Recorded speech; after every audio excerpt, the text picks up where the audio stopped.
लीजिए सुनिए। आचार्य चतुर्सेन शास्त्री की लिखी कहानी पीर नाबालिग, मेरी यानी समीर गोस्वामी की आवाज में। देश के जागरण में अनगिनत उद्ग्रीव तरुणों ने उत्सर्ग किया, पर वे अज्ञात ही रहे। प्रस्तुत कहानी में ऐसे ही एक तरुण का परिचय मनोरंजक भाषा में प्रस्तुत किया गया है। कभी कभी बनारस चला आया करता हूँ। काम करते करते जब बहुत थक जाता हूँ या दिमाग में कोई उलझन पड़ जाती है या बीवी से बिगाड़ हो जाता है, तब बनारस ही एक जगह है जहां आकर दिमाग ठंडा हो जाता है।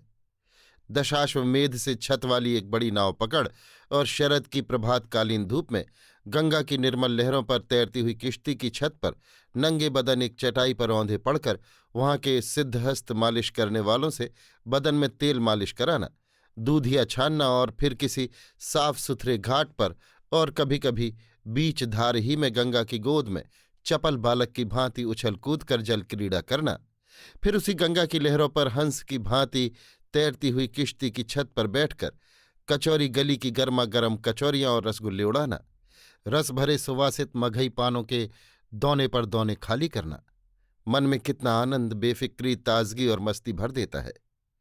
रात को बनारस की मलाई और पान की गिलौरियां वो लुत्फ देती हैं जिसकी कल्पना भी दिल्ली के कचालू के पत्ते चाटने वाले नहीं कर सकते। मित्र मंडली भी काफी जुट गई है। यद्यपि मित्रों में न कोई नेक नाम लीडर है, न नामी गिरामी वकील, न कोई रईस।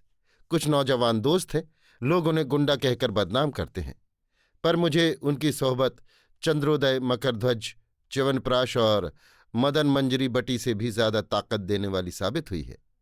मेरे ये बेफिक्रे दोस्त जब मेरी जेब के पैसों से दूधिया छान कचौरियां हजम कर, मलाई चाट कर, पान कचरते हुए, कैप्स्टन के सुगंधित धुएं का बवंडर मेरे चारों ओर उड़ेलते हुए हर तरह मुझे खुश करने और हंसाने के जोड़ तोड़ में लगे रहते हैं, तब मैं हरगिज अपने को लॉर्ड वाविल से कम नहीं समझता। और इन दोस्तों की बदौलत एक हफ्ते ही मैं इस कदर मस्ती और ताजगी दिमाग और शरीर में भर लेता हूं जो सैकड़ों रुपयों की दवाइयां खाने पर भी नहीं मुयस्सर हो सकती। जो लोग नैनीताल, मसूरी, कश्मीर और शिमला जाते हैं, मेरी राय में वे झक मारते हैं। मैं उनसे कहूंगा वे बनारस आएं, चित्रा में पान खाएं और मेरे बेफिक्रे दोस्तों की सोहबत का मजा उठाएं। हाँ, ये बात जरूर है, उन्हें लाजिम है कि वे अपना बड़प्पन, बुजुर्गी, मनहूसियत और लियाकत को अपने घर पर ही या तो अपनी बीवी के सुपुर्द कराएं या सेफ में बंद कराएं। मेरे दोस्त ऐसे बड़े लोगों के पास नहीं फटक सकते। इस बार कई महीने बाद बनारस आया था। तमाम गर्मी दिल्ली के जलते हुए मकानों में बितानी पड़ी। काम का बोझा इतना था कि दिमाग का कचूमर निकल गया। अब बनारस में आकर जो गंगा की निर्मल लहरों के ऊपर शरद के अमल धवल हिमश्वेत बादलों के बीच द्वादशी के चांद को आंख मिचौनी करते देखा तो तबीयत हरी हो गई। एक दिन गंगा की गोद में सांध गोष्ठी की ठहरी। दोस्तों ने लंबी छुट्टी की कसर निकालने के लिए दूधिया की जगह लाल परी का प्रोग्राम जड़ दिया। रात दूध में नहा रही थी और मेरे बेफिक्रे दोस्त लाल परी के रंग में लाल गुल्लाला हो रहे थे। मैं अलस भाव से उनके बीच चटाई पर पड़ा मंद मंद हिलती हुई किश्ती की थपकियों का आनंद ले रहा था। इस बार मंडली में एक नए दोस्त की आमद हुई थी। ये नया अदद ऐसा था कि उसने बरबस मुझे अपनी ओर खींच लिया। चुचके हुए गाल सफेद रुई के गोले के समान, लंबी नाक की नोक नीचे झुककर होंठ से सलाहसी कर रही थी। उसी नोक पर गिलिट फ्रेम का एक भद्दा सा चश्मा रखा था।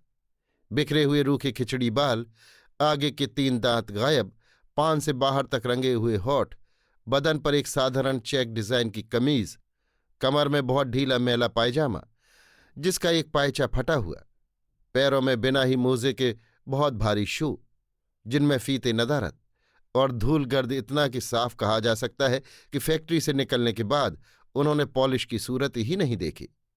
दुबले पतले कोई छटाक भर के आदमी थे। न हंसते थे, न बोलते थे, न इठलाते थे, न मचलते थे। एक के बाद दूसरी बीड़ी जेब से निकालते और फूंकते जा रहे थे। मुझे बड़ा कौतूहल हुआ। परिचय पूछा तो एक दोस्त ने मुस्कुराकर सिर्फ इतना ही कहा, आप पीर नाबालिग हैं। दोस्त के होंठ ही नहीं, आंखें भी मुस्कुरा रही थी। मैंने उठकर कहा, तब तो मुझे आपका अदब करना चाहिए। और मैंने जरा उठकर आदाब अर्ज किया। पीर नाबालिग बनकर भी न बने। ठंडे ठंडे सलाम लेकर गंभीरता से बीड़ियां फूंकते रहे। मैं बड़े ध्यान से उनकी ओर घूर कर देखता रहा। एक दोस्त ने कहा, आपके पास कुछ शिकायत करने आए हैं। मैंने हैरान होकर कहा, शिकायत? दोस्त के चेहरे पर शराफत की रेखाएं साफ दिख पड़ रही थीं। उसने नकली गंभीरता से कहा, जी हां, शिकायत। आपको सुनना होगा और मुनासिब बंदोबस्त करना होगा। मैं समझ गया कि कोई दिलचस्प फिगर है। मैंने भी वैसी ही गंभीरता से कहा, तो मैं सब कुछ कर गुजरने पर आमादा हूं, फरमाइए। पीर नाबालिग ने धीरे से कहा, बनारस में जयप्रकाश नारायण आए हुए हैं, आपने सुना होगा। कल रात अखबार में पढ़ा था।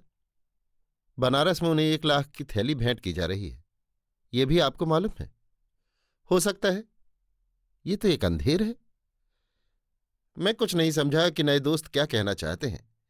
मैंने अचकचाकर कहा, अंधेर? सब दोस्त एक बारगी ही हंस पड़े। बोले, अंधेर नहीं तो क्या, 16 आना अंधेर, फिर हम लोगों के रहते। मुझे हंसी आ रही थी, परंतु मैंने उसे रोककर अत्यंत गंभीर स्वर में कहा, तब तो अंधेर को रोकना होगा, मगर मामला क्या है वो भी तो कुछ सुनो। पीर नाबालिग ने हाथ की बीड़ी फेंक दी और जरा तेज स्वर में कहा, सुनना चाहते हैं तो सुनिए। भला बताइए तो जयप्रकाश बाबू को किस बहादुरी के सिलसिले में इतना रुपया मिल रहा है? मैंने धीरे से कहा, उनकी बहादुरी और देशभक्ति तो भारत का बच्चा बच्चा जानता है। उन्होंने कितना त्याग किया, कष्ट सहे, और अब देश की आजादी के लिए कितना भागीरथ प्रयत्न कर रहे हैं। तब आपको असल बात का पता ही नहीं है। मैंने बिना हुज्जत ये बात स्वीकार कर ली। कहा, आप ठीक कहते हैं, असल बात का मुझे सचमुच कुछ पता नहीं। कुछ बताइए ना भेद की बात। दोस्तों ने ललकारा, बस भाई, अब तो तुम कुछ कह डालो, घोड़े की लात की बात भी ना छिपाओ। मैंने कहा, घोड़े की लात की क्या बात है? पीर नाबालिग 1 मिनट खामोश रहे, फिर कहा, देखिए, ये लीडर लोग सब सिर्फ जमादराजी करते हैं, काम कोई और ही करते हैं। 42 के अगस्त आंदोलन ही को ले लीजिए।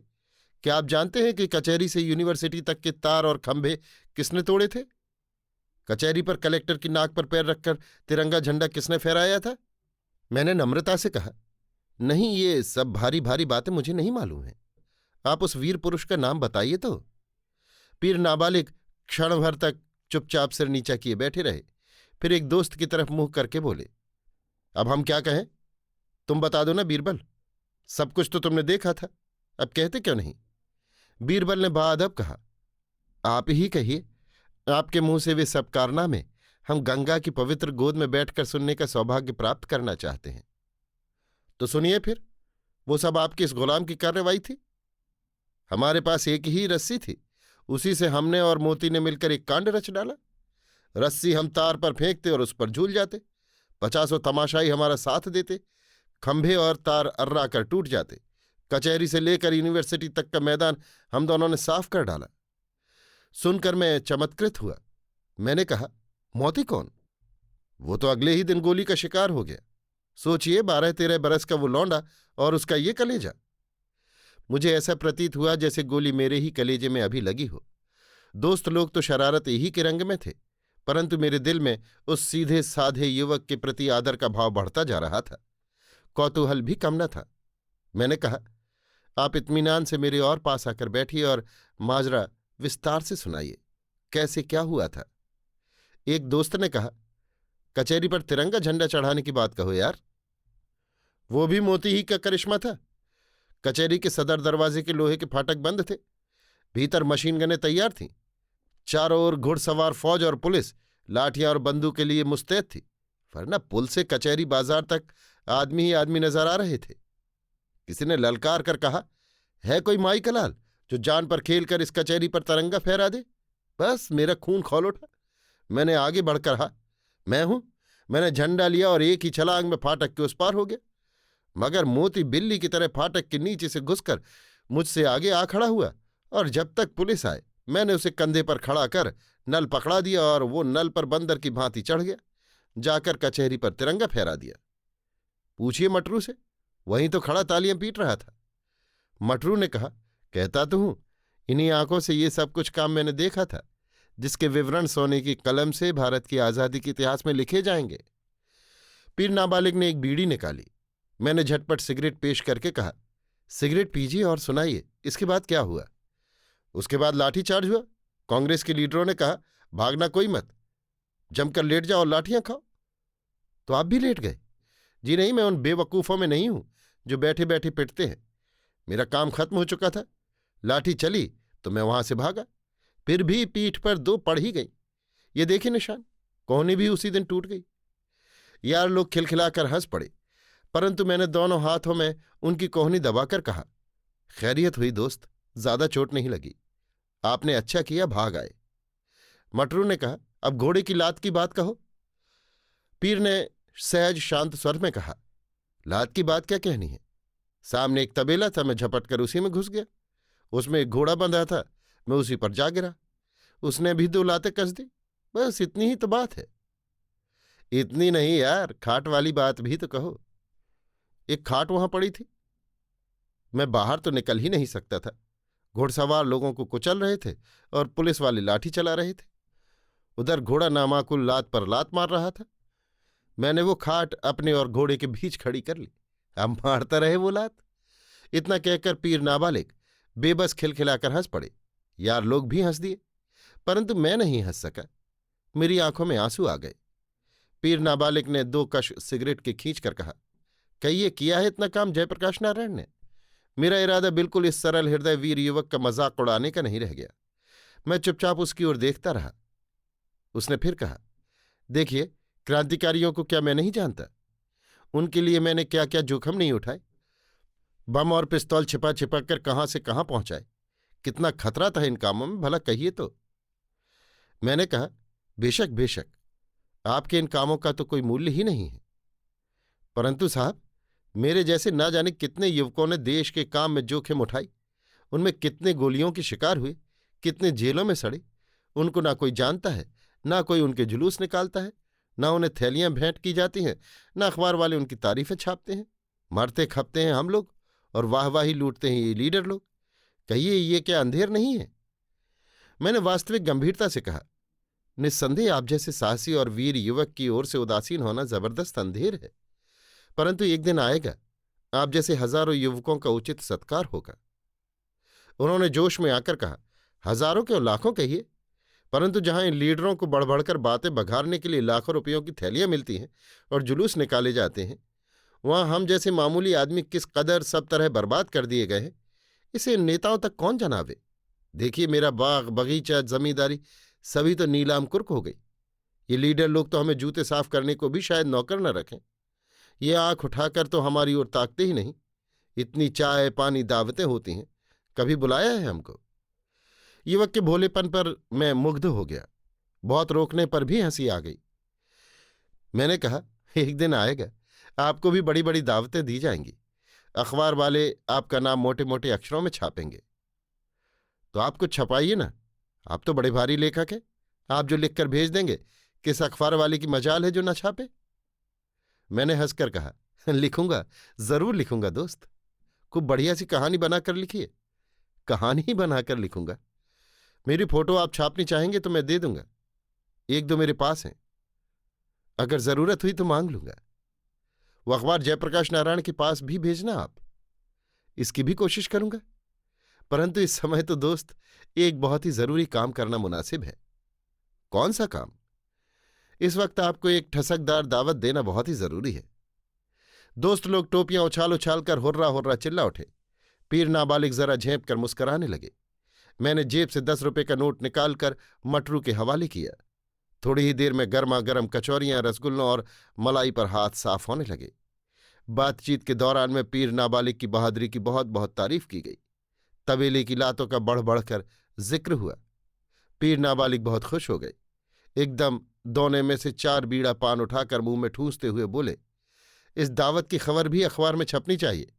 जितनी बड़ी बड़ी दावतें होती हैं, सबकी खबरें अखबार में छपती हैं। मैंने हंसकर कहा, जरूर जरूर, मगर अखबार वालों को खबर देने कौन जाएगा? पीर नाबालिग एकदम खुश होकर बोले, ये मटरुआ साला वहीं कबीर चौराही पर तो रहता है, वहीं तो धड़ाधड़ अखबार छपता है, यही जाएगा। मैंने कहा, मटरू भाई, तुम्हें अखबार में इस दावत की खबर लेकर जाना होगा। जी माफ कीजिए, इतनी भारी दावत की खबर अकेला बंदा नहीं ढो सकता। हाँ, सब लोग चलें तो मुजायका नहीं। सब लोग खिलखिलाकर हंस पड़े। पीर नाबालिग ने गंभीरता से कहा, सभी लोग चलें फिर, क्या हर्ज है? मैंने उठकर उस सरल तरल युवक को छाती से लगाया। अपना समूचा सिगरेट का बक्स उसके हाथ में थमाकर कहा, अभी सिगरेट पियो दोस्त, सुबह इस मामले में विचार करने को दोस्तों की एक चाय पार्टी होगी, तब देखा जाएगा। पीर नाबालिग खिलखिलाकर हंस दिए।